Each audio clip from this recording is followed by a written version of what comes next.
kadang meremehkan itu lebih berat daripada dosanya sendiri. Makanya dalam Islam itu tidak boleh bermain-main dengan api neraka. Boleh bercanda, tapi tetap ada kaedahnya dan tetap ada aturannya. Sama Allah, sama Rasul, surga dan neraka, jangan pernah main-main. Karena perkara itu tidak diperkenankan untuk dijadikan bahan lelucon dan bahan bercandaan. Alah Ustadz, terlalu ekstrim agama Islam tuh kalau akhirnya bercanda jadi atur-atur. Loh, kok ekstrim? Kalau bandara saja ada boundaries ketika kita sedang bercanda, agama kita pun juga ada batasan yang harus kita mengerti.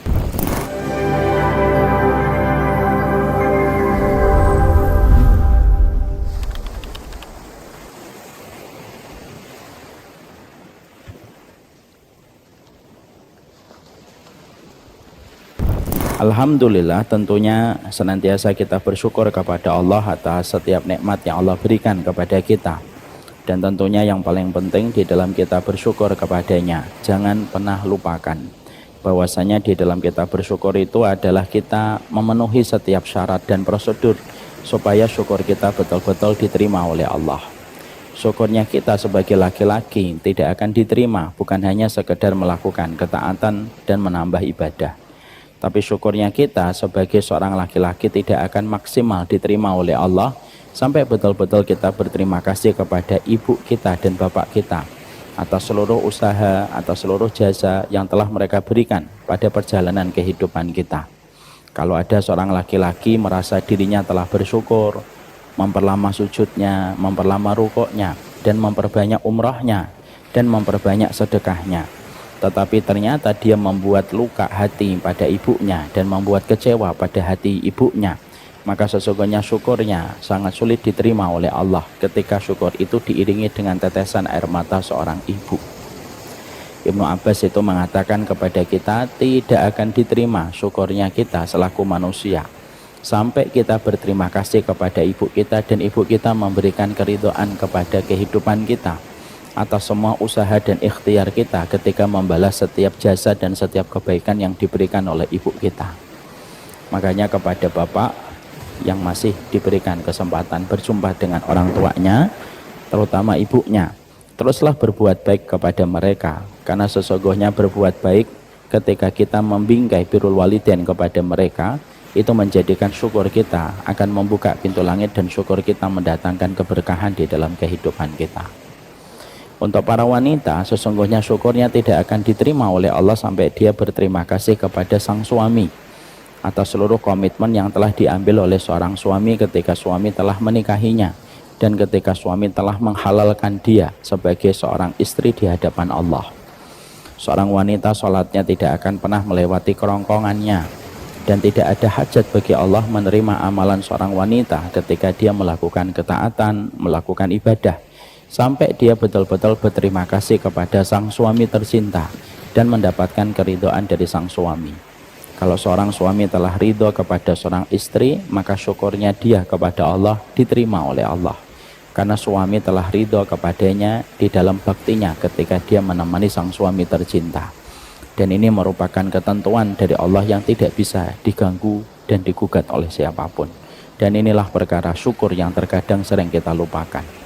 Banyak orang yang mereka itu bersyukur dengan memberikan tasyakuran ketika dia memiliki rumah yang baru, tapi ternyata dia membuat luka hati ibunya. Tasyakurannya itu tidak diterima sama Allah. Banyak perempuan yang dia bersyukur kepada Allah, tetapi ketika dia bersyukur kepada Allah, tetapi dia membuat luka dan membuat kecewa pada hati suaminya, maka syukurnya tidak akan diterima oleh Allah. Dan inilah yang kita harus perhatikan. Syukur bukan hanya ucapan ketika kita melafadzkan dan melantunkan tahmid ketika kita mengatakan Alhamdulillah, tapi syukur itu disertai komitmen yang kuat. Buatlah hati ibu meridho kepadamu, syukur mah diterima oleh Allah. Buatlah suamimu ridho kepada dirimu, maka sesungguhnya syukurmu baru diterima oleh Allah. Dan semoga kita paham ketetapan qat'i yang tidak bisa diubah oleh apapun. Beginilah caranya kita sebagai seorang hamba bersyukur kepada Allah supaya syukur kita diterima oleh Allah. Dan ketika syukur kita diterima oleh Allah, disederhanakan seluruh keinginan di dalam kehidupan kita dan dimudahkan kita untuk mendapatkan ketenangan dan kelapangan. Semoga Allah mudahkan kita bersyukur kepadanya di dalam setiap perkara. Bapak dan Ibu keluarga besar Masjid Al-Falah, kajian Rabu malam. Kita tentunya paham sekali bahwasanya doa itu menempati urutan terpenting pada perjalanan ibadah kita. Kalau kita melihat aktivitas Nabi Muhammad SAW menjalani setiap hariannya di dalam perjalanan ke aktivitas beliau, kita pasti akan menjumpai bahwasanya Nabi itu tidaklah beliau bangun kecuali dimulai dari doa. Perjalanan hidupnya selalu diwarnai dengan doa, dan sesungguhnya beliau pun ketika memejamkan mata di dalam istirahatnya, jazakallahu khair, beliau pun mengakhirinya sebelum beliau memejamkan mata kecuali adalah dengan doa. Untuk memberikan arti kepada kita bahwasanya doa itu merupakan ibadah di mana bernilai pahala yang begitu besar, dan sesungguhnya doa itu merupakan perkara yang bisa menghindarkan kita dari bala. Doa itu bisa menghindarkan kita dari musibah, doa itu bisa menghindarkan kita dari fitnah, dan doa itu bisa menghindarkan kita dari malapetaka selama kita betul-betul memberikan hati kita dan memberikan nyawa pada hati kita ketika kita berdoa. Berapa banyak seorang suami akhirnya berganti kompas kehidupannya menuju kepada arah kebaikan karena ketulusan doa seorang istri yang tidak pernah lelah menyebutkan nama sang suami di hadapan Allah ketika dia berdoa. Tidaklah kita menjumpai seorang istri yang asalnya gampang menentang apa yang dikatakan suaminya, lalu akhirnya dia berubah menjadi seorang istri, menjadi makmum yang baik, taat kepada sang suami, patuh kepada sang imam. Disebabkan itu pun juga karena doa. Dan ini yang menjadikan kita semakin paham basic kehidupan kita adalah ketika kita berdoa.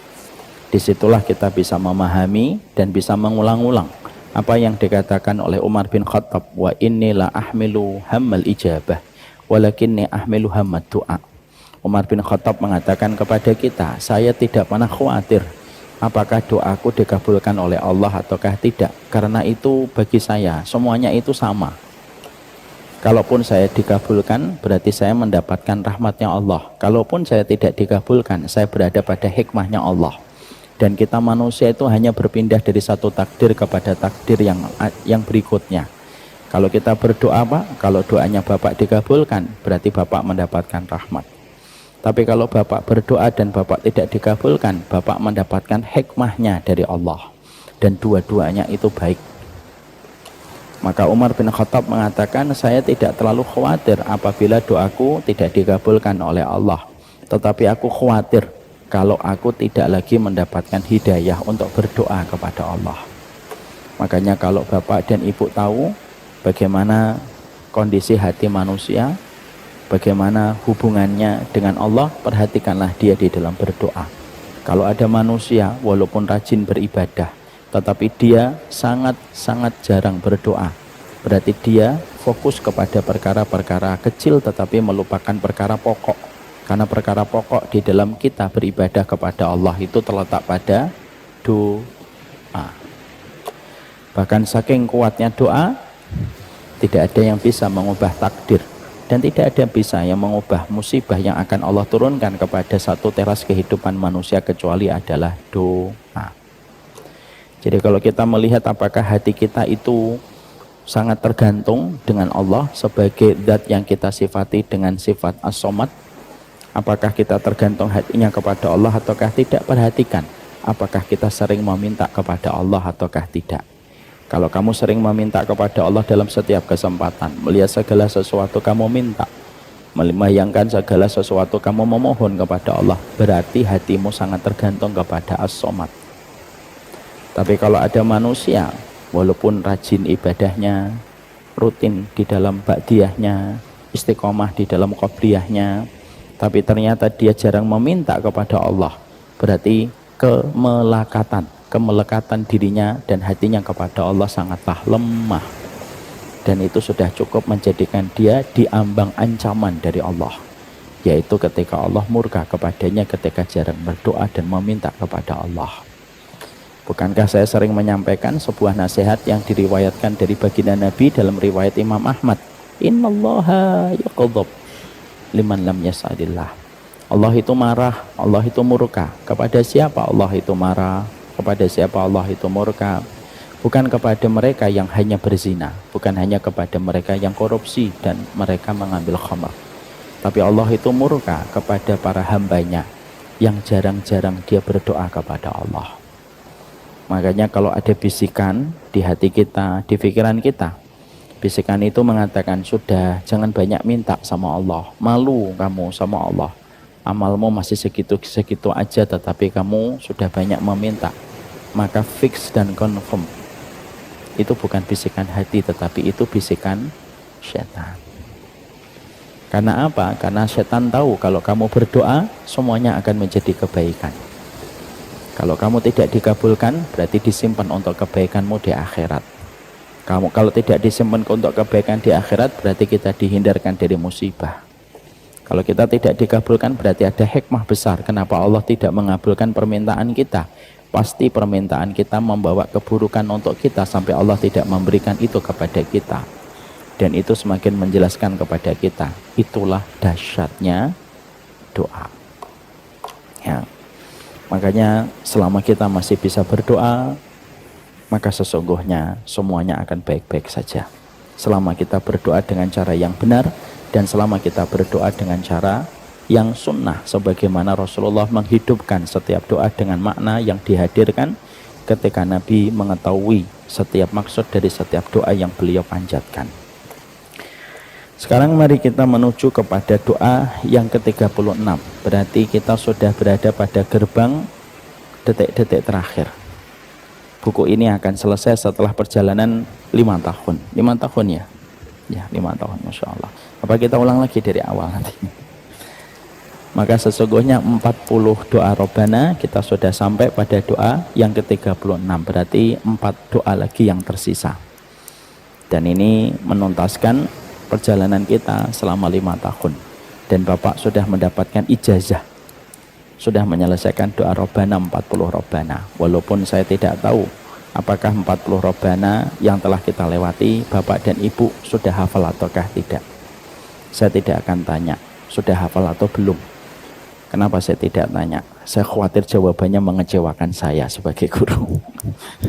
Saya serahkan itu urusan Bapak dengan Allah. Sekarang mari kita menuju kepada doa ke-36. Allah menyampaikan kepada kita, Rabbana srif anna adzaba jahannama inna adzabaha kana gharama innaha sa'at mustaqarra wa muqama. Mari kita lafadzkan bareng-bareng sebagai bagian dari kita melatih hati kita, melatih pikiran kita untuk mendaratkan secara mulus doa ini. Karena setiap doa yang dimulai dengan kata Rabbana selalu memiliki privilege dan selalu memiliki keistimewaan sampai Allah pilihkan doa-doa itu ada di dalam Al-Quran. Mari kita lafadzkan. Rabbana srif anna adzaba jahannam inna adzabaha kana gharama innaha sa'at mustaqarra wa muqama. Ya. Artinya, ya Rabb kami, jauhkanlah adab jahanam dari kami. Sesungguhnya adab jahanam adalah kebinasaan, dan sesungguhnya jahanam itu seburuk-buruk tempat untuk menetap dan seburuk-buruk tempat untuk berdiam diri. Inilah yang ada di dalam surat Al-Furqan, surat yang ke-25, ayat ke-65 dan ayat ke-66. Dan mari kita pelajari. Ada berapa tadabbur yang kita pelajari dari para ulama ketika mereka menjelaskan dan menjabarkan tentang doa ini. Doa yang ada di dalam surat Al-Furqan 65 dan 66. Kita akan mempelajari 8 poin yang ada pada doa ini supaya kita bisa menghadirkan jiwa kita ketika kita mengucapkan doa ini pada setiap permintaan kita berdoa kepada Allah. Yang pertama, apa yang kita pelajari?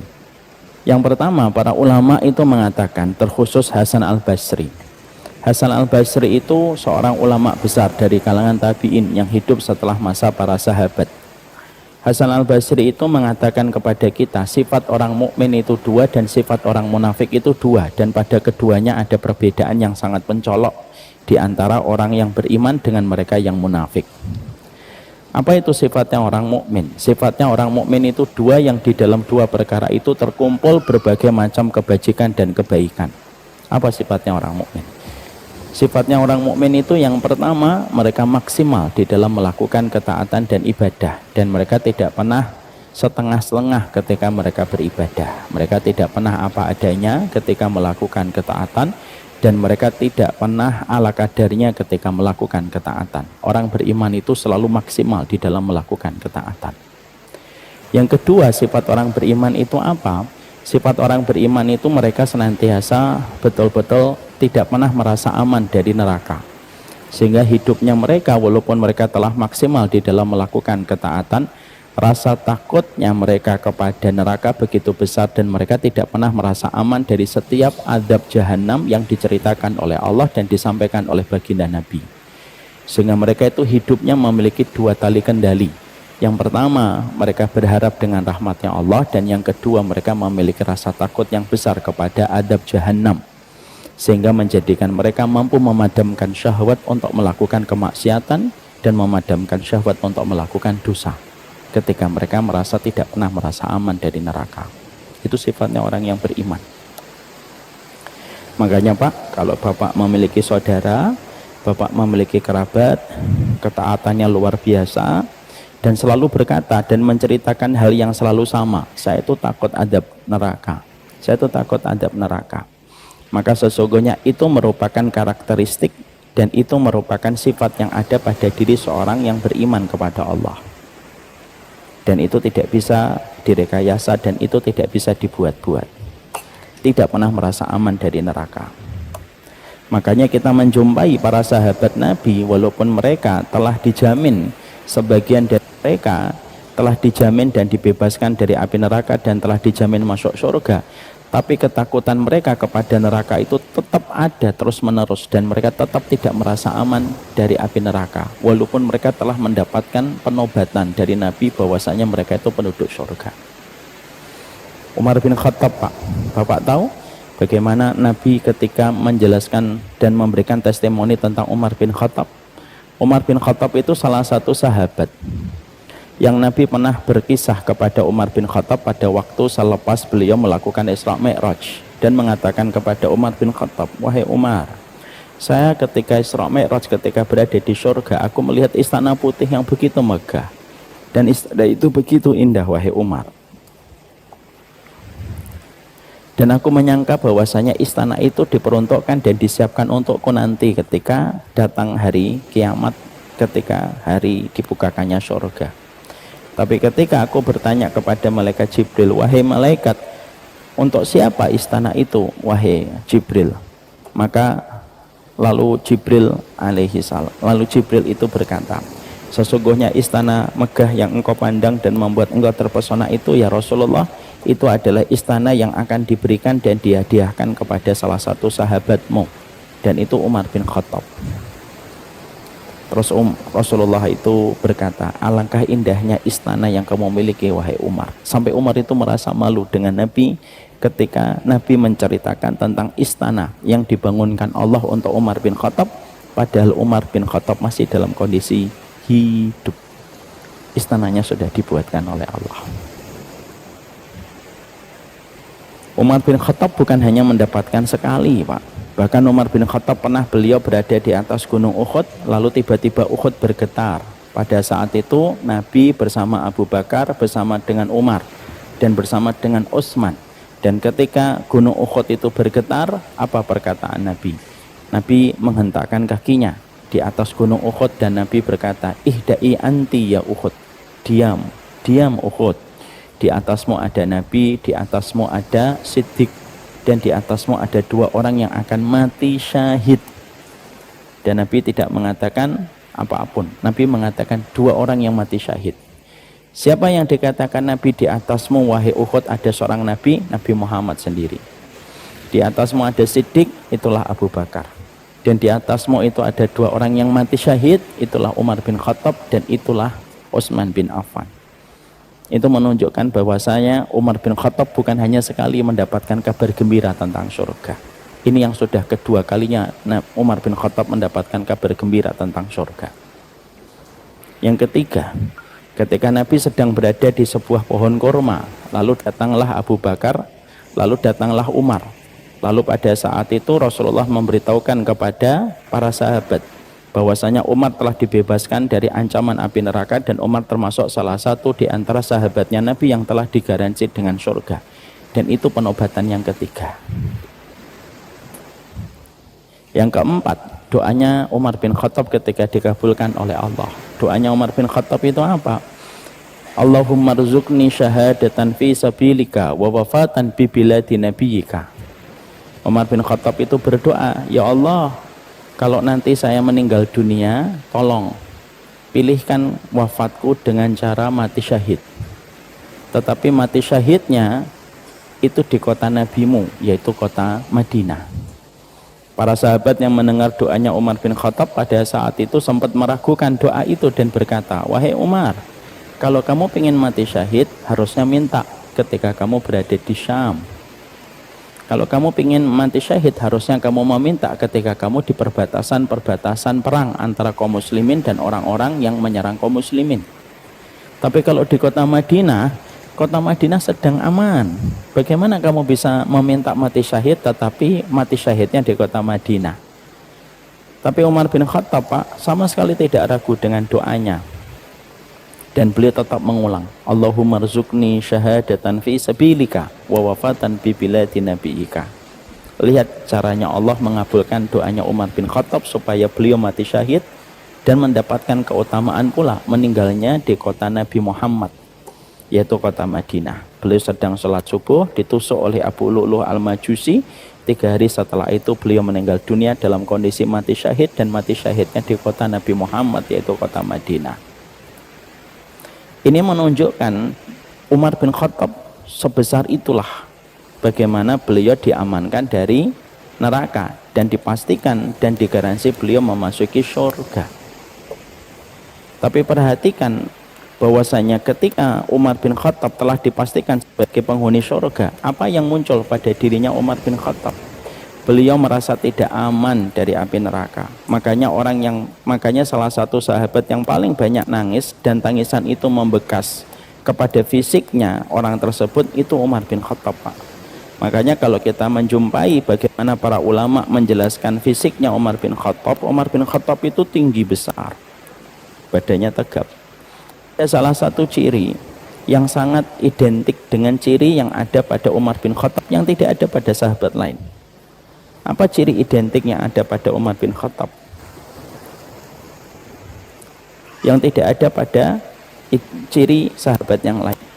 Ciri yang identik dengan Umar bin Khattab itu adalah dikatakan oleh Ibnu Jauzi di dalam kitabnya Safwah, kana khattani aswadahani fi khaddiha. Sesungguhnya kalau kamu ingin melihat Umar bin Khattab, ada yang identik khasnya Umar bin Khattab. Umar bin Khattab itu di bawah matanya ada garis menghitam, Pak. Garis menghitam itu ke bawah sampai ke dagu. Dan itu polanya itu memiliki track, memiliki rel. Hitamnya itu sepanjang pipinya sampai ke dagu. Dan tidaklah garis menghitam yang ada di bawah matanya sampai ke dagu bukanlah karena itu celak yang dipaskan. Itu bukan juga karena jerawat batu yang tidak sembuh, tapi itu adalah likasratil buka min khasyatillah. Karena terlalu seringnya Umar bin Khattab itu menangis, maka tangisan yang selalu membasahi Umar bin Khattab pipinya setiap malam ketika beliau bersujud kepada Allah, maka dijadikan air mata itu karena kuantitasnya yang banyak dan kualitasnya yang luar biasa, karena takutnya beliau kepada Allah dengan merasa tidak aman dari neraka, itu membekas di pipinya Umar bin Khattab.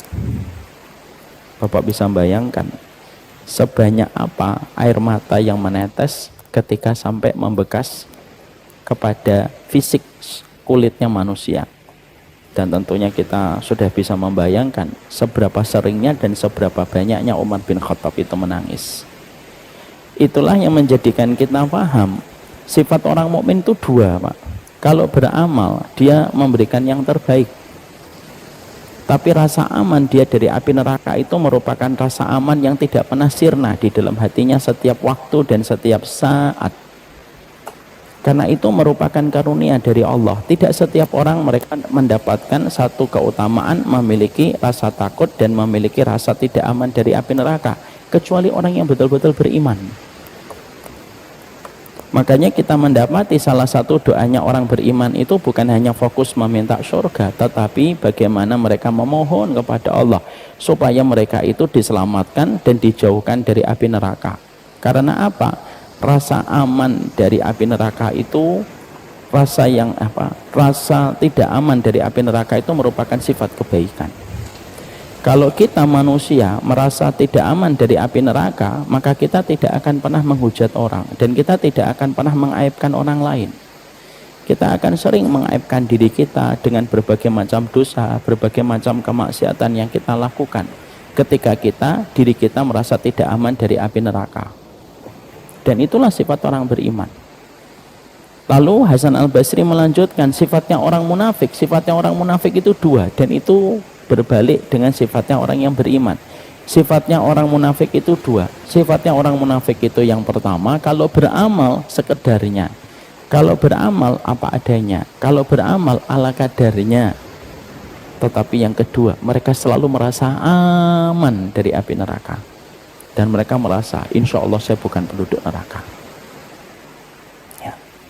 Inilah yang menjadikan kita akhirnya terbimbing.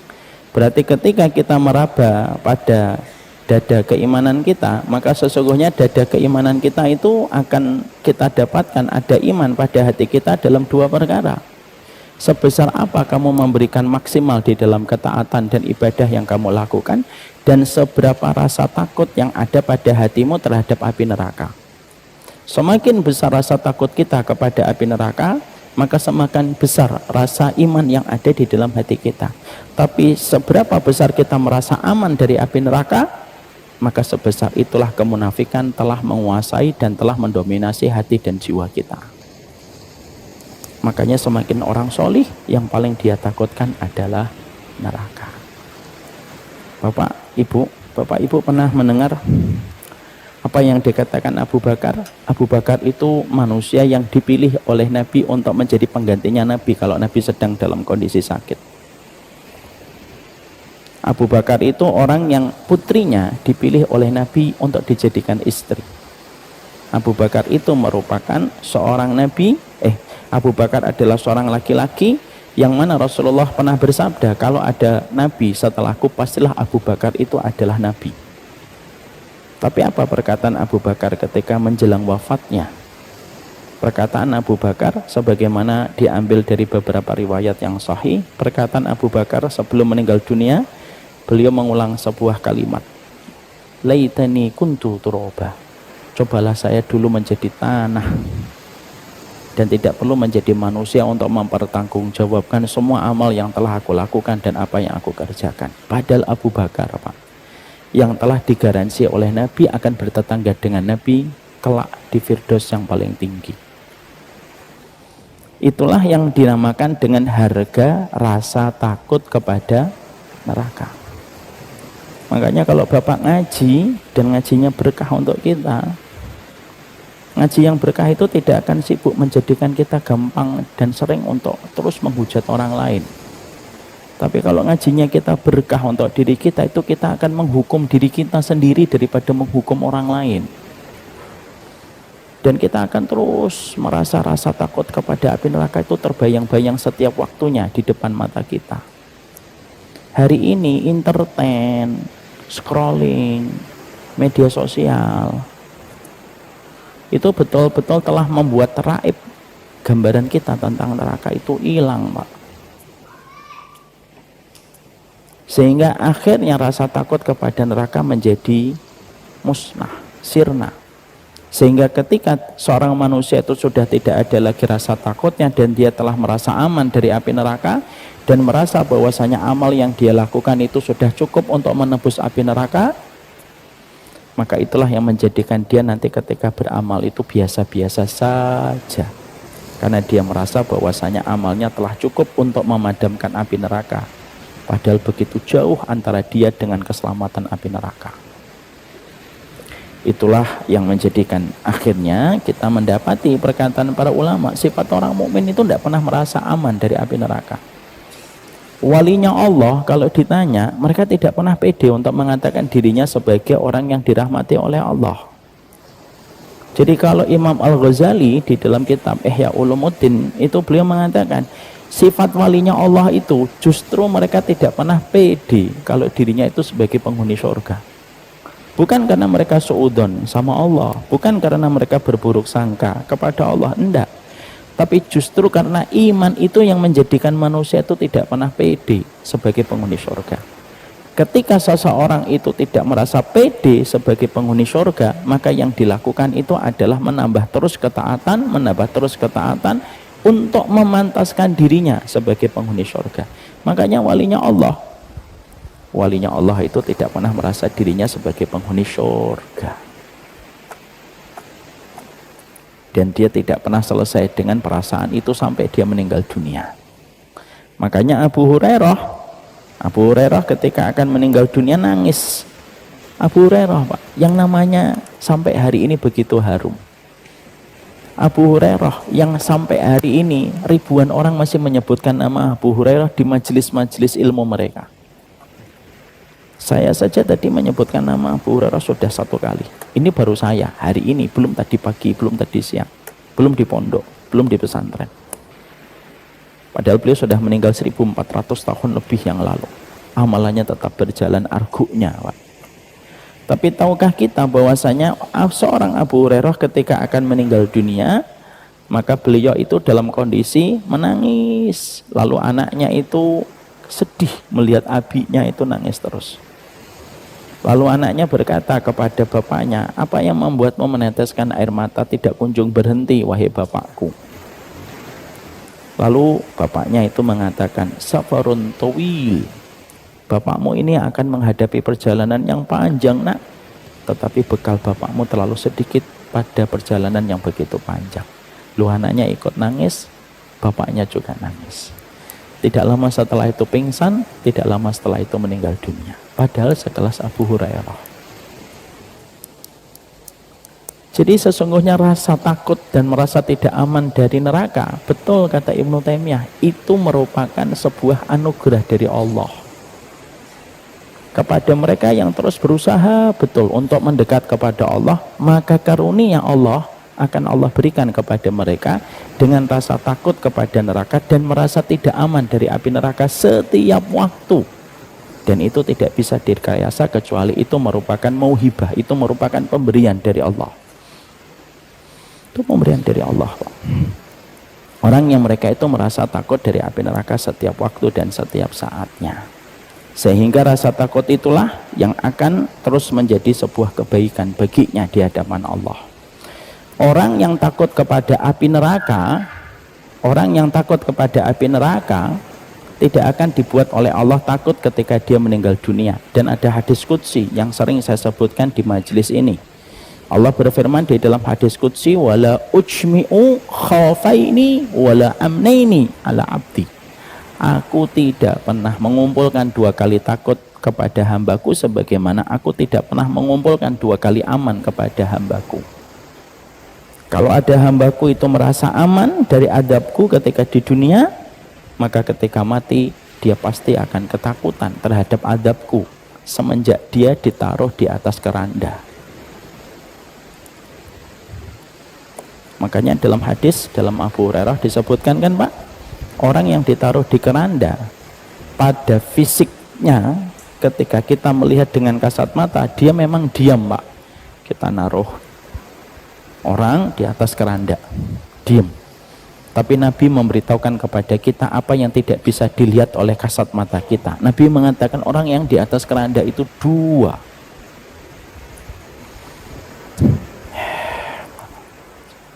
Yang pertama, di atas keranda itu ada yang berteriak-teriak ketika mengatakan, ya laitaha aina tadhabuna biha. Celaka sekali kalian memikulku, kemana kalian itu akan membawaku pergi. Dan dia teriak-teriak, Pak, tapi teriakannya tidak pernah dirasakan oleh manusia. Walaupun dia berteriak di dalam keranda itu.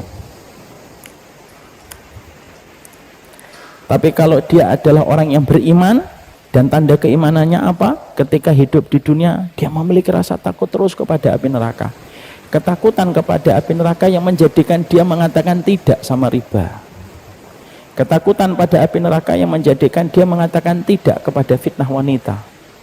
Ketakutan kepada api neraka yang menjadikan dia mengatakan tidak kepada harta yang haram, yang menggiurkan, yang ditawarkan kepadanya, yang mana tidak ada yang tahu perkara itu kecuali dirinya dengan Allah, dan dia tetap mengatakan tidak. Semua rasa takut yang dia miliki dengan bayangan neraka, sampai akhirnya dia terus memberikan rasa takutnya itu dan memelihara rasa takut yang Allah berikan kepada hatinya, tepat ketika ditaruh di atas keranda, dijadikan hatinya tenang, Pak.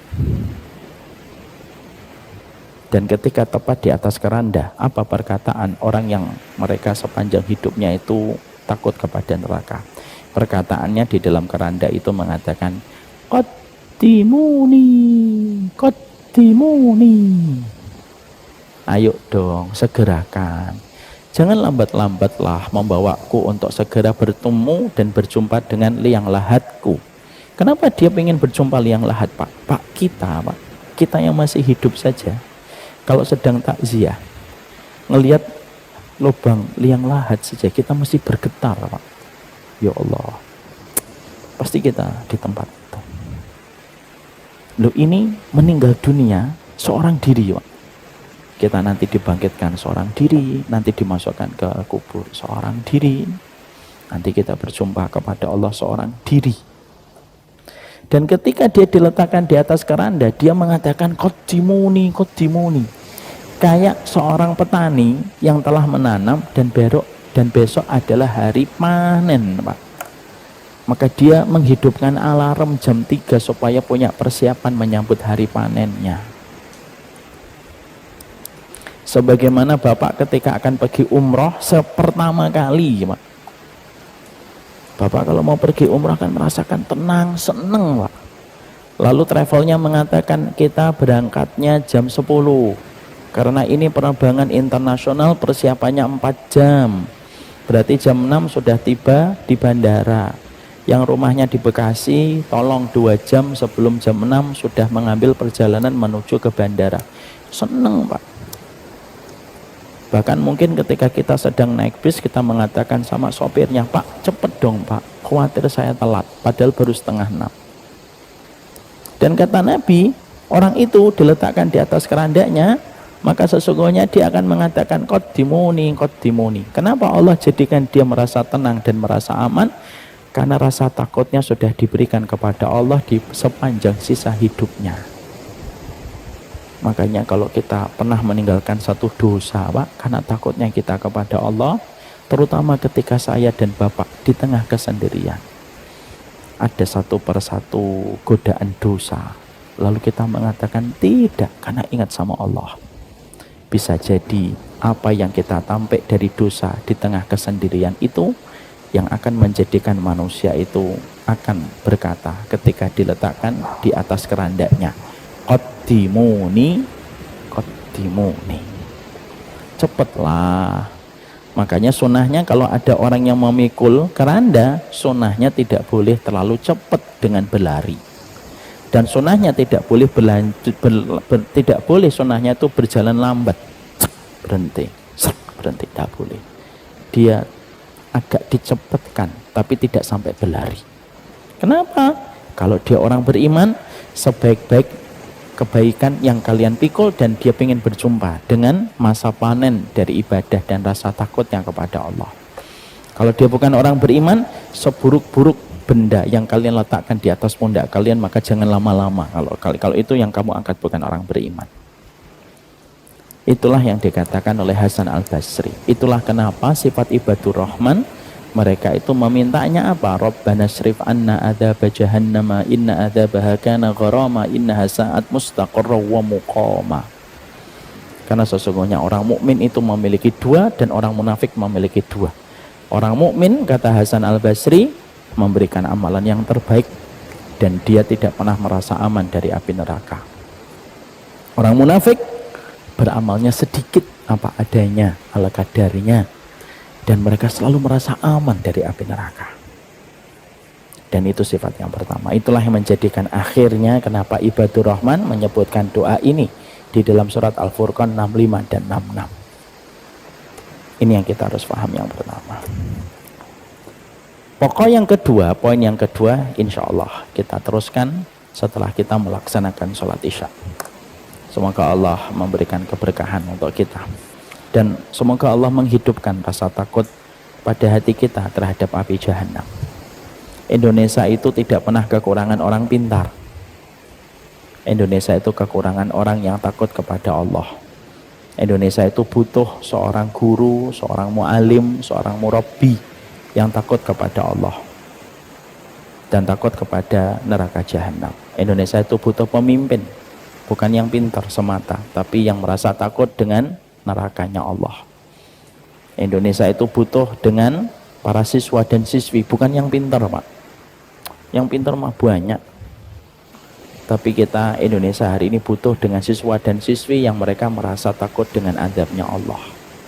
Inilah nilai kebaikan yang paling besar dalam keberkahan pada satu kehidupan bermasyarakat. Allah alam bisawab. Kita teruskan poin yang kedua setelah kita melaksanakan sholat isya. Wassallallahu ala nabiyina Muhammad. Mari kita tutup dengan bareng-bareng kita kembali melafadzkan doa ini. Semoga doa ini kita hafalkan sembari nanti kita pulang, sembari nanti mengulang-ulang sebelum kita tidur. Rabbana srif anna adab jahannam inna adabaha kana gharama innaha sa'at mustaqarra wa muqama. Siapapun yang pernah berzina segera bertaubat, karena azab neraka itu memusnahkan dan mematikan. Siapapun yang pernah memegang kulitnya wanita dan kulitnya laki-laki yang bukan halal, segera bertaubat, karena sesungguhnya azab jahanam itu membinasakan. Siapapun yang pernah makan riba, segera bertaubat. Siapapun yang pernah memakan yang haram, segera bertaubat, karena sesungguhnya Allah sudah mensifati neraka itu gharama. Neraka itu membinasakan. Sakitnya tidak pernah ada jeda walaupun 1 detik. Setelah kita mengetahui poin yang pertama, bagaimana doa ini memberikan kepada kita sebuah kurikulum bahwasanya seorang mukmin adalah mereka yang tidak pernah merasa aman dari azab neraka, sebagaimana orang-orang yang dinobatkan surga dari kalangan para sahabat, mereka pun tidak pernah merasa aman dari api neraka. Inilah yang menjadikan kita terus meminta kepada Allah. Kita memohon kepada Allah supaya Allah memberikan rasa takut yang tumbuh pada hati kita, baik ketika kita di tengah keramaian manusia ataupun ketika kita di tengah kesendirian manusia.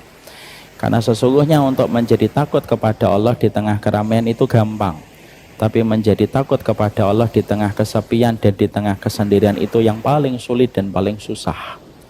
Makanya ada kata-kata paling menohok yang pernah ditulis oleh seorang ulama, saya lupa, tapi kalimatnya tidak pernah saya lupakan. Beliau mengatakan, jangan menjadi walinya Allah ketika di tengah keramaian, tapi menjadi walinya setan di tengah kesendirian. Banyak orang kalau di tengah banyak orang lain, maka dia seakan-akan menjadi hamba yang takut kepada Allah. Tapi ketika mereka berada di balik gelapnya kamar yang dia miliki, di balik banyak orang yang tidak mengenal dirinya, pada saat itulah kadang-kadang orang menjadi dirinya sendiri. Dia ternyata bukan walinya Allah, tetapi dia walinya syaitan ketika di tengah kesendirian. Tidak salah kalau Abdullah bin Mas'ud mengatakan kepada kita, dirimu adalah pada saat ketika kamu sedang sendirian. Disitulah nilai kadar ketakwaanmu secara benar. Dan itulah yang kita minta kepada Allah, supaya Allah memberikan rasa takut kepada kita, dan rasa takut itu menghalangi kita untuk berbuat kemaksiatan dan berbuat dosa di dalam perjalanan kehidupan kita. Yang kedua, pelajaran yang kita dapatkan adalah bagaimana seorang hamba yang beriman ketika mereka meminta keselamatan di akhirat, jangan hanya meminta supaya kita sekedar masuk surga, karena sesungguhnya yang memasuki surga itu ada 2, Pak. Ada yang memasuki surga langsung dengan tidak mencicipi api neraka, tetapi ada yang memasuki surga dengan mencicipi api neraka. Makanya sesungguhnya orang yang memasuki surga itu nanti berproses dan bertahap. Maka sesungguhnya ada yang memasuki surga langsung, dia tidak melalui hisab. Jumlahnya ada 70.000 orang yang memasuki surga tanpa hisab, dan mereka tidak pernah melihat api neraka dan tidak pernah mencicipi api neraka. Tapi ada orang yang memasuki surga, dia dicelupkan dulu kepada api neraka dan baru dimasukkan ke dalam surga. Makanya nanti ada orang-orang yang ketika mereka agak terlambat dimasukkan surga, mereka nanti diambil dari neraka disebabkan mereka mendapatkan syafaat. Bisa jadi syafaat dari Nabi, bisa jadi syafaat dari teman-teman mereka yang solih. Maka ketika mereka memasuki surga, mereka memiliki gelar. Gelarnya adalah Al-Jahannamiyun. Al-Jahannamiyun itu apa? Al-Jahannamiyun itu adalah residivis api neraka. Itu ada gelarnya untuk mereka. Ketika mereka mendapatkan gelar Al-Jahannamiyun, lama-lama mereka tidak nyaman dan mereka berdoa kembali sama Allah supaya nama itu tidak lagi disematkan kepada mereka dan Allah yang menghapuskan gelar itu. Sehingga mereka betul-betul menjadi penghuni surga tanpa memiliki notifikasi latar belakang kalau dulunya mereka pernah masuk ke dalam neraka dahulu. Tapi dari penjelasan Nabi dalam hadis itu akhirnya kita memahami, lalu kita kaitkan dengan surat Al-Furqan 65-66. Surat Al-Furqan 65 dan 66 itu mengajarkan kepada kita bahwasanya bukan hanya sekedar masuk surga, tetapi pastikan jangan sampai kita mencicipi api neraka. Makanya kalimat yang disampaikan di dalam ayat ini tidak mengatakan Rabbana b'id'anna jahannam. Allah tidak mengabadikan doanya hamba-hamba yang beriman dengan mengatakan, ya Allah jauhkanlah kami dari api neraka. Karena yang jauh itu masih bisa melihat, Pak. Yang jauh itu masih bisa melihat. Tapi kalimat yang disampaikan, ada perkataan bagus dari Imam Qurtubi, sesungguhnya perkataannya itu Rabbana srif anna. Rabbana srif anna itu pandangannya itu enggak sama sekali, enggak sama sekali itu ngelirik ke neraka. Saking jauhnya mereka dari api neraka. Dan mereka nanti memasuki surga itu langsung tanpa mencicipi api neraka. Makanya maaf, jangan pernah punya prasangka yang kita tidak sadari kalau prasangka itu merupakan prasangka yang datang dari kebodohan kita. Gimana prasangka kita yang ditunggangi dengan kebodohan? Banyak di antara kita itu sering merasa dan tidak secara langsung itu suka berkata, lah enggak apa-apalah masuk neraka dulu, yang penting nanti ujungnya masuk surga. Ini perkataan yang tidak pernah diucapkan oleh orang solih terdahulu dan maupun yang terakhir. Tidak apa-apalah masuk neraka dulu, yang penting masuk surga. Yang penting masuk surga itu udah kalimat salah. Karena sesungguhnya di dalam surat Al-Furqan mengkoreksi dan mengevaluasi, bukan yang penting masuk surga, yang penting itu selamat dari api neraka. Karena kalau tempat yang kita sudah diselamatkan api neraka, tidak ada tempat kembali kita kecuali surga. Makanya kalimat yang diucapkan oleh kita kalau sudah bicara tentang neraka itu sejauh-jauhnya dari neraka. Dan kalau kita meminta surga, sebaik-baiknya kita meminta surga kepada Allah. Makanya dalam hadis riwayat Muslim, Nabi mengatakan, idza sa'altumullaha fas'aluhul firdausal a'la. Kalau kalian itu minta surga, mintalah surga itu yang paling tinggi, dan surga yang paling tinggi namanya surga Firdaus. Mintanya itu surga yang paling tinggi.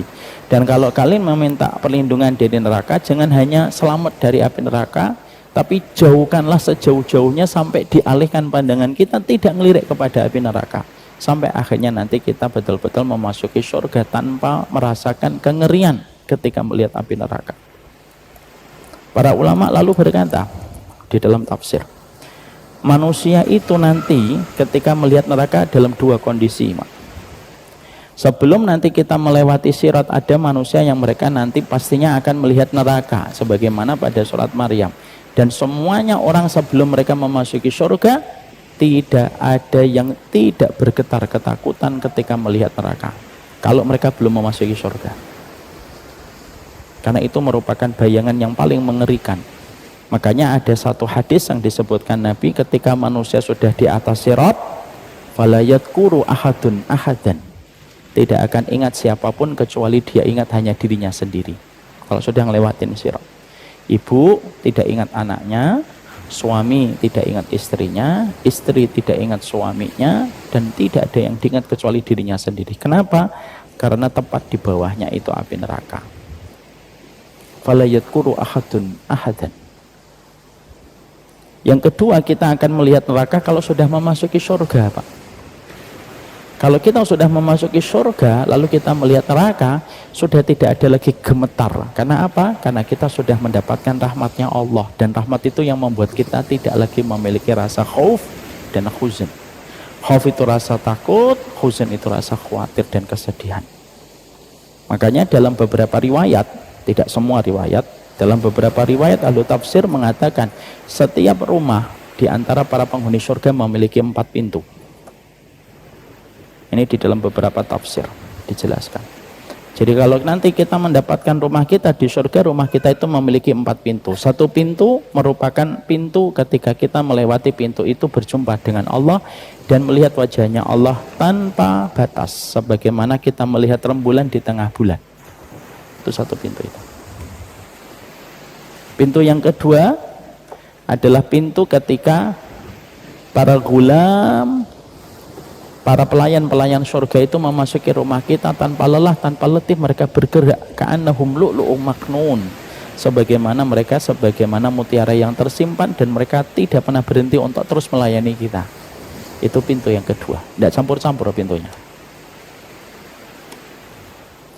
Yang ketiga yaitu pintunya para bidadari.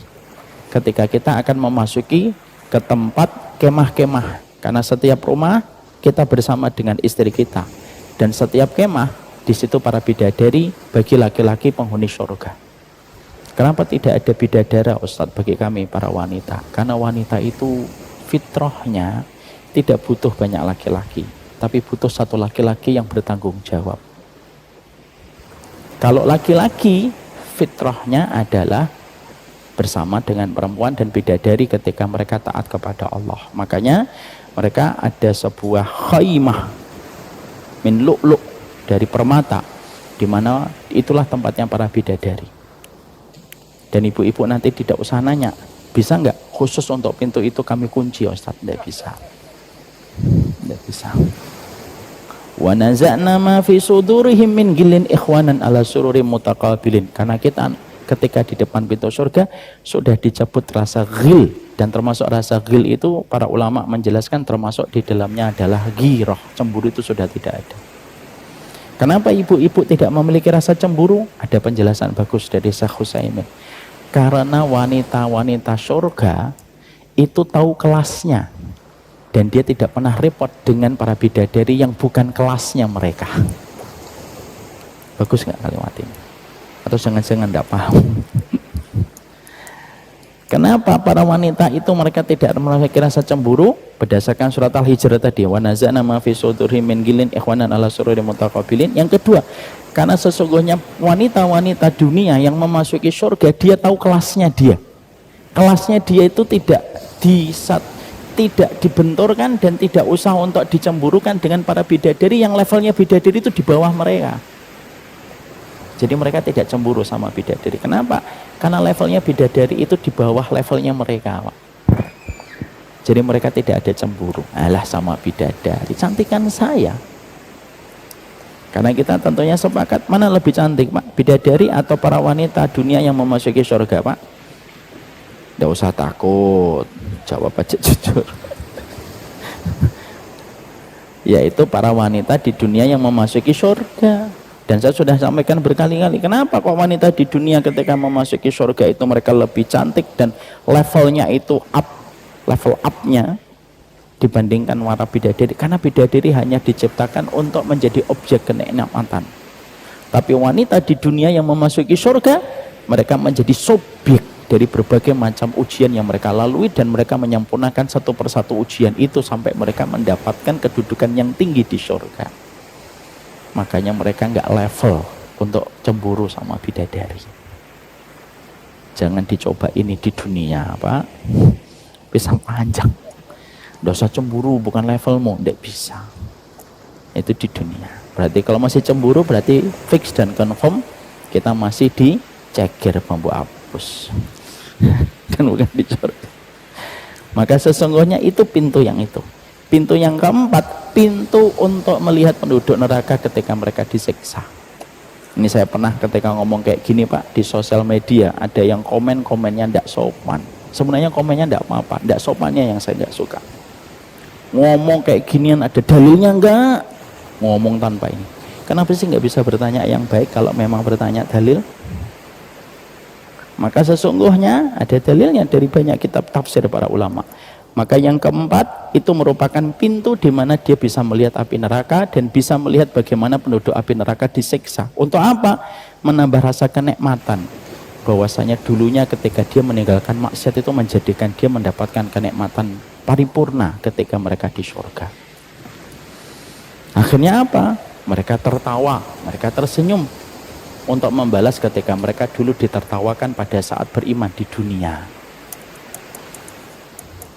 Karena apa? Innal ladzina ajramu kanu minal ladzina amanu yadhakun. Karena ketika mereka di dunia, mereka ditertawakan.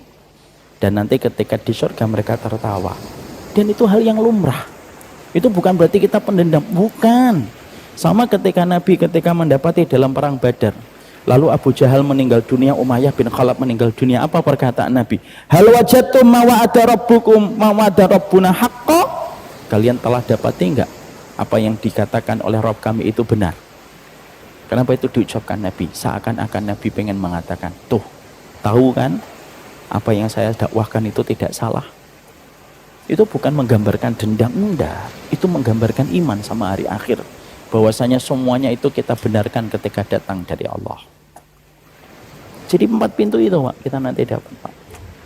Makanya akhirnya kalimat yang indah itu di sini tidak mengatakan ib'at anna. Ba'uda artinya dijauhkan. Kenapa tidak mengatakan ib'at anna? Jauhkanlah dari api neraka. Kan kalimat yang sering beredar secara common di pikiran kita kan harusnya jauhkanlah kami dari api neraka. Tapi kenapa kalimat yang ada di dalam surat Al-Furqan itu palingkanlah wajah kami dari api neraka? Karena kalau dijauhkan masih bisa ngelihat Pak. Tapi kalau dipalingkan itu sejauh-jauhnya sampai dia nggak bisa ngelihat api neraka. Dan itu merupakan sebuah kenikmatan paripurna ketika seseorang memasuki surga tanpa mencicipi api neraka. Jangan sekali-kali di antara kita merendahkan neraka, karena bisa jadi kalimat itu akan menjadi kalimat yang paling kita sesali di akhirat. Innal abda la yaqulu bil kalimah ma yara fiha ba'san illa abadallahu minha sab'ina kharifan finnar. Hati-hati terhadap ucapan, kata Rasulullah fima makna. Ada seorang hamba mengucapkan satu kalimat dan satu kata yang dia pandang kalimat itu biasa, tapi dari kalimat itu dia dibenamkan ke dalam api neraka sejauh 70 musim. Saking dalamnya dia dimasukkan ke neraka. Hati-hati ucapan kalau sudah berkaitan sama neraka. Ingat Bapak, fenomena sekitar setahun yang lalu, ada fenomena AI ketika baru muncul dan menghebohkan dunia sosial media. Lalu konten kreator membuat konten-konten AI dengan nada bercanda. Wah, di neraka lagi mandi bersama para selebriti. Walaupun itu bercanda, kita tidak pernah sadar perkara apa yang membuat kita bercanda, dan perkara itu bisa membuat murka zat yang membuat neraka itu. Kadang meremehkan itu lebih berat daripada dosanya sendiri Pak. Makanya dalam Islam itu tidak boleh bermain-main dengan api neraka. Boleh bercanda dalam Islam, tapi tetap ada kaedahnya dan tetap ada aturannya. Sama Allah, sama Rasul, surga dan neraka jangan pernah main-main. Karena perkara itu tidak diperkenankan untuk dijadikan bahan lelucon dan bahan bercandaan. Alah Ustadz, terlalu ekstrim agama Islam tuh kalau akhirnya bercanda jadi atur-atur. Loh kok ekstrim? Kamu di bandara saja tidak boleh bercanda sembarangan. Coba aja kamu di bandara, kamu bercanda dengan menggunakan kata bom. Walaupun kamu berkilah itu bercanda, tetap kamu ditangkap oleh petugas bandara dan pasti diproses secara hukum. Kalau bandara saja ada boundaries ketika kita sedang bercanda, agama kita pun juga ada batasan yang harus kita mengerti. Makanya yang kedua yang kita selalu minta itu apa? Yaitu palingkanlah wajah kami dari neraka. Bukan hanya dijauhkan, tapi betul-betul dipalingkan supaya kita tidak perlu melihat api neraka. Dan itu merupakan salah satu di antara hal besar. Sampai pemilihan kalimat doanya itu menggunakan kalimat isrif dud, bukan dengan kalimat ib'at anna. Karena sesungguhnya dijauhkan itu dipalingkan, berarti betul-betul kita langsung masuk surga dan tidak perlu kita merasakan kengerian ketika menjumpai api neraka. Itu yang kedua. Yang ketiga yang kita dapatkan, bahwasanya disitulah kita mendapati bahwasanya takut kepada api neraka itu bukan bertabrakan dan berlawanan dengan keikhlasan, tapi itu merupakan bagian dari perintah yang Allah sampaikan kepada kita. Sering sekali kita mendapatkan sebuah narasi dari sebuah informasi yang mengatakan, janganlah beribadah karena surga dan jangan meninggalkan dosa karena neraka, berarti kamu tidak ikhlas semata-mata murni kepada Allah. Sering kita mendengar kata-kata itu, sering. Dan biasanya kalau ditelusuri lagi, mana dalilnya? Dalilnya lirik lagu. Nah, itu tidak boleh. Mari kita bedah, Pak. Sesungguhnya ketika kita melakukan ketaatan karena surga dan ketika kita meninggalkan kemaksiatan karena takutnya kita kepada neraka, itu merupakan perkara yang diperintahkan oleh Allah langsung. Fattaqun naro. Bukankah Allah yang mengatakan takutlah kalian kepada neraka? Sebagaimana ketika Allah memerintahkan sabiqu ila magfiratin min rabbikum wa jannatin, bergegaslah kamu menuju kepada ampunan dan kepada surganya Allah.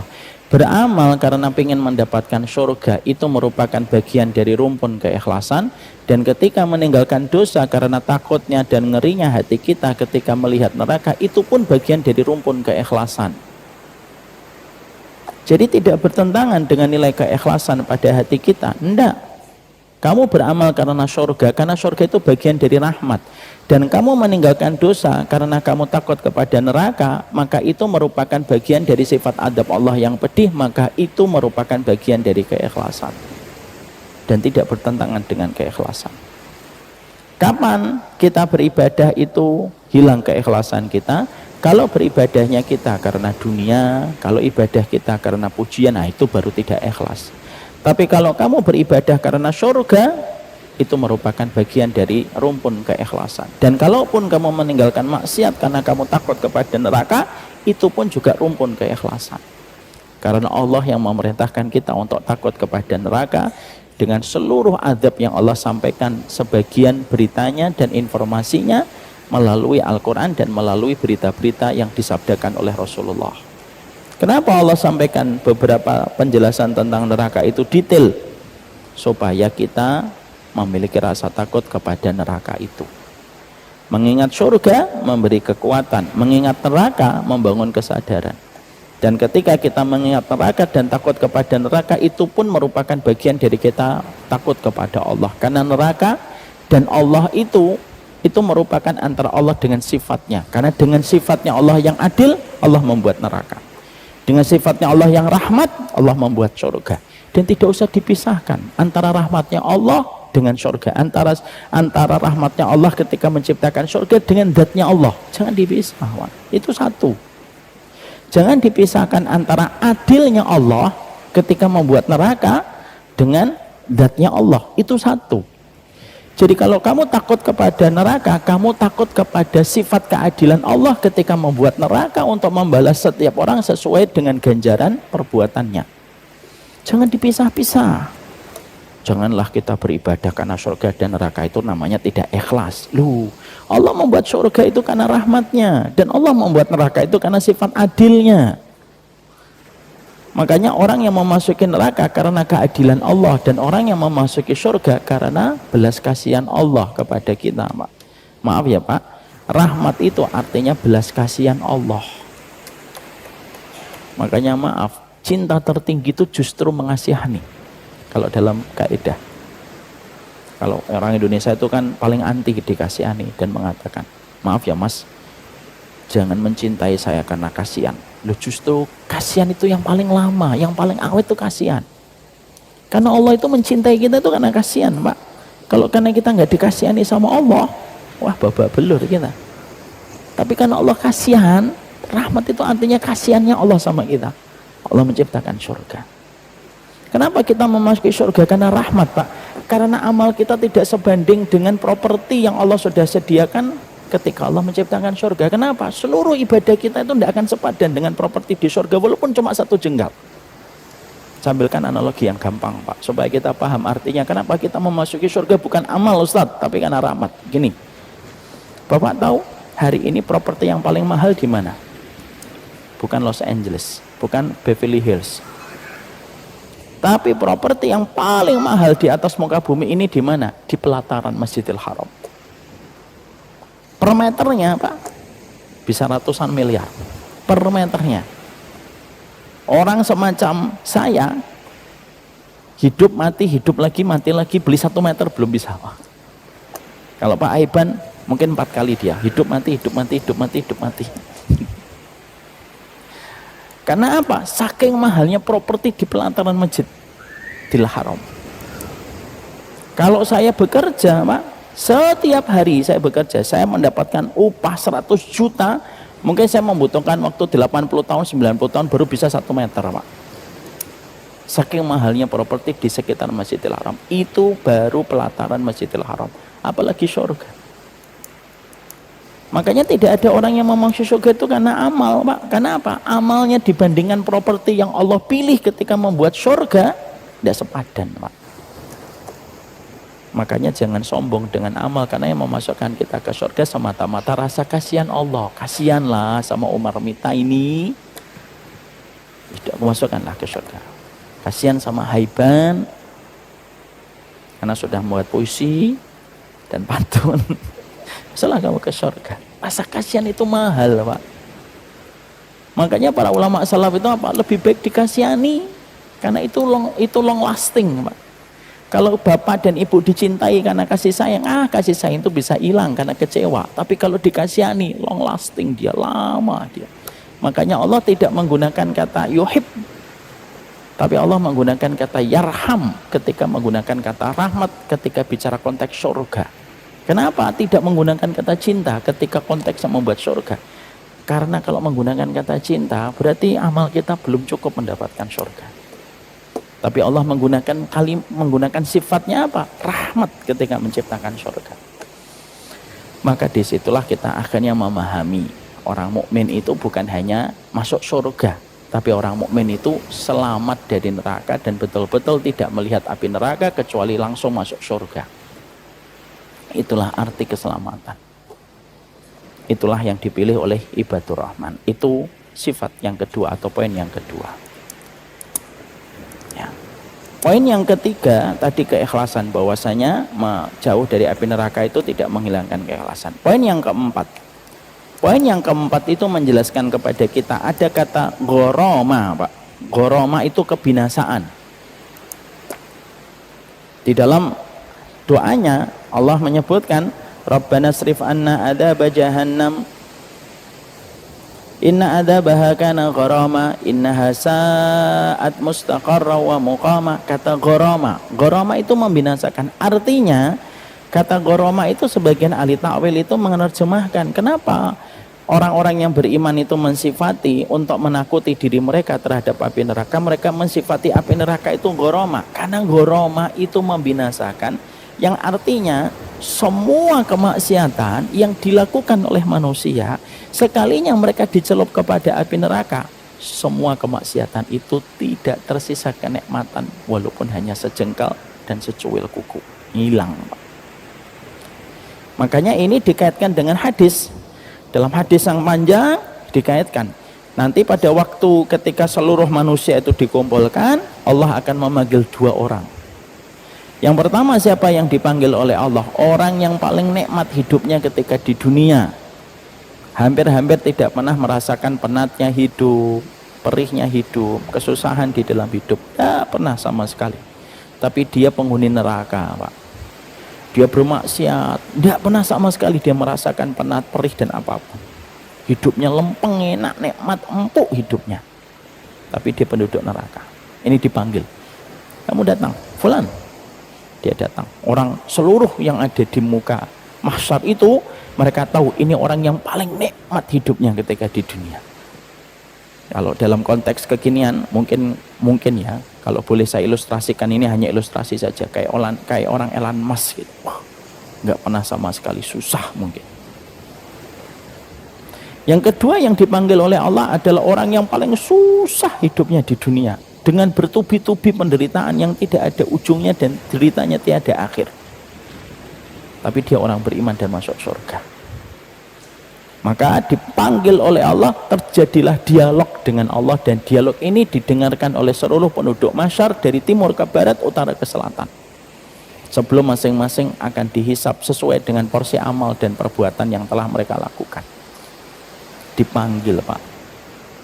Yang hidupnya senang-senang dengan maksiat, zina, semuanya lah. Tidaklah dia nunjuk perempuan kecuali perempuan itu harus ditidurin. Semuanya nikmat. Tapi dia penduduk neraka. Lalu Allah ambil fayasbagu finnari sabghatan. Lalu Allah ambil dia, ini ilustrasi doang. Kita tidak mentakif. Allah ambil, Allah mencelupkan dia ke dalam neraka. Cep, langsung ditarik sama Allah. Lalu Allah bertanya kepadanya, kamu orang yang paling nikmat dulu hidup di dunia. Semua kemaksiatan sudah kamu cicipin semuanya. Dan kamu baru saja dicelupkan ke api neraka. Satu celupan, padahal nanti kamu kekal di dalam neraka. Lalu Allah menutup closingnya. Fima makna, saya lupa matannya secara benar. Tapi fima makna. Lalu Allah bertanya, hal marorta min na'imin qattun? Masih tersisa enggak nikmatnya dulu, tidur, zina, milih perempuan, zinain orang, makan riba? Masih tersisa enggak semua itu setelah aku celupkan kamu ke neraka? Maka orang itu mengatakan, ya Allah, tidak ada yang tersisa dari kenikmatan, dari kemaksiatan itu sedikit pun setelah engkau celupkan aku ke dalam api neraka. Seakan-akan, Pak, diksinya, kalau boleh saya menggambarkan diksinya dengan kalimat yang lebih mudah, satu celupan api neraka itu, Pak, menghapuskan jutaan kenikmatan dari riba, dari zina, dari khamr, semuanya hilang, seketika hilang. Satu celupan saja, padahal itu nanti kekal di dalam neraka. Itulah yang dimaksudkan dengan kata goroma. Jadi sekalinya apinya hilang, Pak, memori tentang kenikmatan di dunia ketika bermaksiat itu hilang seketika. Ya kan? Orang kalau di penjara, Pak, masih bisa ngerasain, Pak, nikmatnya dia ketika misalkan korupsi, lalu di penjara dia korupsi misalkan 2 triliun, lalu di penjara 2 bulan misal. Lalu di dalam penjara dia masih bisa ketawa-ketawa, Pak, karena dia masih bisa ingat kebaikan. Nah, masih ada uang 2 triliun. Nah, apa-apalah saya jalani 2 bulan. Dia masih bisa ketawa. Itu namanya bukan goroma, Pak. Itu namanya iqab, hukuman. Tapi masih tersisa kenikmatan-kenikmatannya. Neraka tidak disifati dengan kata iqab, tapi neraka disifati dengan kata goroma. Goroma itu membinasakan sehingga akhirnya tidak ingat sama sekali. Dari yang tersisa dari kenikmatan itu, walaupun secuil pun tidak tersisa. Dan mereka yang terjadi adalah penyesalan. Makanya ketika sudah goroma, permintaan penduduk neraka itu apa? Permintaan penduduk neraka itu asalnya bertahap, Pak. Minta surga, minta diampuni, minta dikeluarkan, minta setetes air kepada penghuni surga. Karena nanti dia dialog dengan penghuni surga, Pak. Minta saya air. Ketika semua permintaan itu nggak dapat, semakin permintaan itu semakin turun, Pak. Bargaining positionnya semakin turun. Akhirnya apa? Ujungnya terakhir lagi, nanti mintanya apa penduduk neraka itu? Mintanya satu, mati. Dan itu pun sudah tidak bisa. Kenapa? Karena mati sudah ditiadakan oleh Allah ketika awal manusia dikumpulkan di padang mahsyar. Bapak kan tahu kan? Dalam hadis, ketika orang baru kumpul di padang mahsyar, apa yang dipanggil oleh Allah? Dalam satu hadis yang sahih, ketika manusia baru dikumpulkan di padang mahsyar, maka pertama kali Allah memanggil, ainal maut, mana kematian itu? Mati nanti sudah datang. Diserupakan oleh Allah sebagaimana domba, lalu disembelih oleh Allah, dan setelah itu tidak ada lagi kematian. Makanya ketika penduduk neraka minta mati, mereka nggak dapat. Makanya Allah menjelaskan, la yamutu fiha wala yahya, tidak hidup, tidak mati. Dan itulah puncak dari kata goroma. Sebagian ahli tafsir menafsirkan apa? Sebagian ahli tafsir itu menafsirkan nanti ketika penduduk neraka itu di neraka mereka diminta untuk mengembalikan nikmat yang mereka dulu pergunakan untuk maksiat. Mana itu zakarmu yang dipakai dulu untuk maksiat? Mana itu nikmat yang kamu jumpai ketika kamu zina? Mana itu uang yang kamu pakai untuk bermaksiat dan berbuat dosa? Ditagih sama malaikat untuk dikembalikan kepada Allah karena dia dipakai untuk perkara yang Allah benci dan dia tidak bisa mengembalikan itu. Sebagian ahli tafsir, tapi saya condong pada tafsir yang pertama. Jadi kata ghoroma itu menjelaskan kepada kita bahwasanya Masya Allah dia betul-betul membinasakan. Lalu saya sambung hadis tadi Pak. Yang kedua, siapa yang dipanggil kedua oleh Allah? Yang hidupnya paling tragis, yang deritanya tidak ada akhir. Ya, kalau ngelamar akhwat ditolak, ngelamar kerja tidak diterima, kalau datang tidak dihitung, pulang tak diantar, datangnya tak menggenapkan yang ganjil. Paling perih lah hidupnya Pak. Tapi dia orang beriman Pak. Maka Allah berkata kepada yang kamu orang yang paling menderita ketika hidup di dunia. Ya Allah, ya saya paling menderita. Enggak ada yang mengalahkan penderitaanku. Akulah orang yang paling malang di dunia. Dan itu betul Pak. Bukan hanya lirik nyanyi dangdut. Itu betul-betul liriknya dia hidupnya. Saya orang paling menderita. Lalu Allah mengatakan ini tempat surga. Dan tempat ini yang kamu nanti dimasukkan. Lalu Allah celupkan dia ke dalam surga. Satu celupan tok. Celup. Ditangkat oleh Allah. Untuk menjadi tester sekaligus menjadi hanes review dan hanes testimoni. Lalu diletakkan di depan seluruh manusia ditanya sama Allah. Kamu orang yang paling menderita hidup di dunia. Tapi kamu penduduk surga. Dan baru saja aku celupkan kamu ke surga. Fayasbagu fil jannah sabqatan. Saya celupkan kamu ke surga satu celupan saja. Padahal nanti kamu kekal di dalam surga. Langsung Allah menutup closing dialognya dengan kalimat yang indah. Masih tersisa enggak penderitaan, bangun tengah malam, sabar memaafkan orang, dihujat sama orang kamu diam, meridhoi, kamu sakit, bertubi-tubi mendapatkan rasa perih dalam hidupmu. Masih tersisa enggak ketika baru dicelupkan ke surga? Maka seketika orang itu berkata, ya Allah, tidak ada yang tersisa kecuali semuanya kenikmatan dan kebahagiaan ya Allah. Padahal dia belum masuk ke surga. Itulah yang dimasukkan oleh Allah. Fa'ammal ladzina su'idu fafil jannah. Orang yang bahagia itu ya nanti kalau sudah di surga. Makanya kalau hidup di dunia itu Pak, tujuan hidup itu bukan bahagia. Tujuan hidup itu beribadah. Ada yang susah, tapi itulah cara dia beribadah kepada Allah. Ada yang gampang. Makanya maaf, jangan menyembah kepada Allah dalam satu huruf dan satu kondisi. Kalau Bapak beribadah, terus ibadah Bapak itu mendatangkan kebaikan, Bapak terus beribadah. Tapi kalau Bapak beribadah, sekalinya Bapak ketika beribadah terus-menerus tiba-tiba mendapatkan ujian, Bapak meninggalkan ibadah. Jangan. Karena tujuan kita beribadah itu bukanlah kebaikan hidup. Tapi tujuan kita hidup itu beribadah kepada Allah. Walaupun terkadang ibadah kita mendatangkan ujian. Ya, ini termasuk framework yang harus kita luruskan dulu Pak. Kalau enggak berbahaya. Saya beribadah supaya hidup saya sejahtera. Enggak, mesti yang ibadahnya itu mempeng, hidupnya sejahtera. Bisa jadi ujiannya banyak Pak. Dan Allah ingin mengujinya. Saya masih ingat kisah nyata yang disampaikan bapak saya. Bapak saya itu menceritakan tentang kisah hidup untuk menjadi hikmah untuk saya. Nang, kamu ingat-ingat ya, jangan sampai murtad. Itu kalimatnya bapak. Karena bapak punya teman murtad. Padahal dulunya seorang da'i. Jadi bapak punya teman, seorang da'i. Dulunya beliau dakwah di Pusroh Pak. Pusroh tahu? Pusat Rohani TNI. Ibadahnya kenceng, sedekahnya kenceng, semuanya kenceng. Tapi ketika memiliki anak pertama lahir, anaknya buta. Kaget dia, tapi tetap masih mengendalikan hatinya. Anak yang kedua buta, kaget lagi dia. Anak yang ketiga buta Pak. Setelah itu tidak mau beribadah. Apa yang dikerjakan olehnya? Yang dikerjakan demonstratif. untuk menyindir orang yang taat.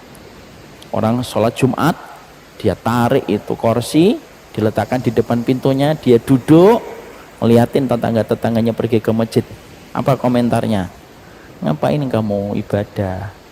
Allah ndak ada. Oh, saya minta anak satu supaya ndak buta aja nggak dikasih. Berarti Allah ndak ada. Ada orang yang beribadah kepada Allah itu satu huruf, Pak, satu keadaan. Kalau baik dia beribadah, tapi kalau dia nggak mendapatkan kebaikan, dia nggak mau beribadah. Jangan. Ibadah itu bukan membuat kita sejahtera dan sentosa, ndak, Pak. Ibadah itu supaya kita punya kekuatan kalau ujian itu datang. Makanya saya kurang sependapat kalau sama ustadz, kalau seorang ustadz itu mengatakan taatlah supaya hidupmu sejahtera. Belum tentu yang taat itu hidupnya sejahtera. Abu Kilabah, apa kurangnya beliau dalam taat? Ujiannya bertubi-tubi, matanya buta, tangannya buntung, kakinya tidak bisa jalan. Padahal orang yang sangat taat kepada Allah, itu kuasanya Allah. Tujuan kita hidup bukan bahagia, tujuan kita hidup adalah beribadah kepada Allah. Ya.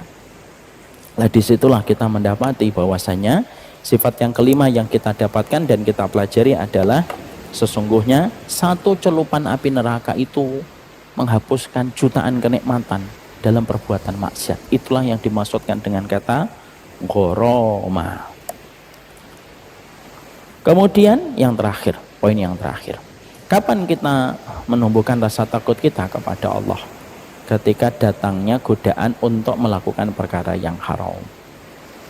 Tanamkanlah sifat kita untuk merasa muraqabah dan diawasi oleh Allah dengan mengingat neraka ketika kita sedang digoda oleh banyak kemaksiatan, dosa dan kemaksiatan. Kapan kita menggunakan sifat rojak kita dan berharap kita kepada ampunan Allah? Kalau sudah melakukan dosa, maka berharaplah kepada ampunan Allah.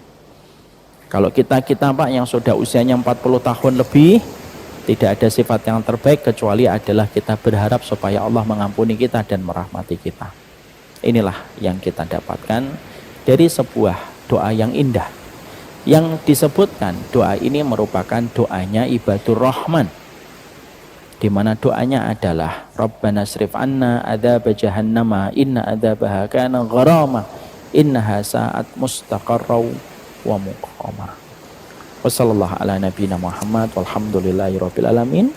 Ini yang kita pelajari. Doa yang ke-36 selesai. Dan memintalah kepada Allah supaya kita dijauhkan dari neraka. Rasulullah bersabda, siapapun seorang mukmin yang memohon supaya dia dijauhkan dari neraka sebanyak 3 kali dalam satu hari, maka neraka yang akan memohonkan kepada Allah supaya nama orang itu tidak dimasukkan menjadi penghuninya. Setidaknya kalau kita berdoa dengan surat Al-Furqan 6566 ini 3 kali, Pak, dalam satu hari.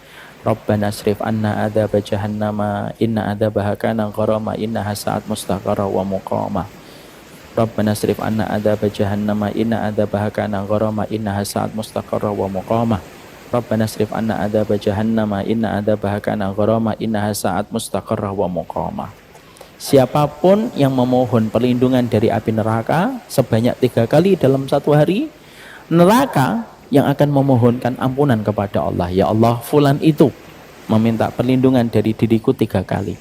Maka janganlah engkau masukkan dia menjadi penghuni di dalamku. Berdoalah. Kebaikan iman itu ketika ditumbuhkan rasa takut kepada api neraka.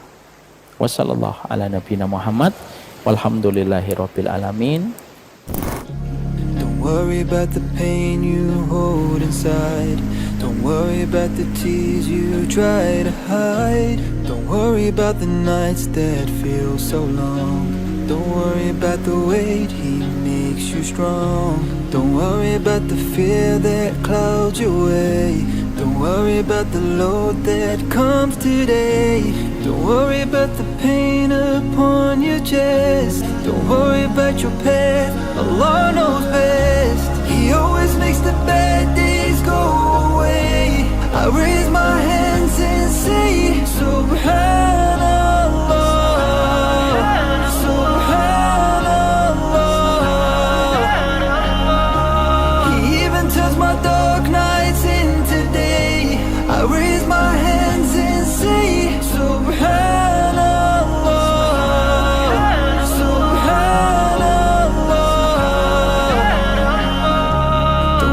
about the past, it can be healed. Don't worry about the wounds, they will be sealed. Don't worry about the doubts that cloud your mind. Don't worry about the peace you cannot find. Don't worry about the dreams that seem too far. Don't worry about the nights without a star. Don't worry about the steps you've yet to take. Don't worry about your heart, it will not break.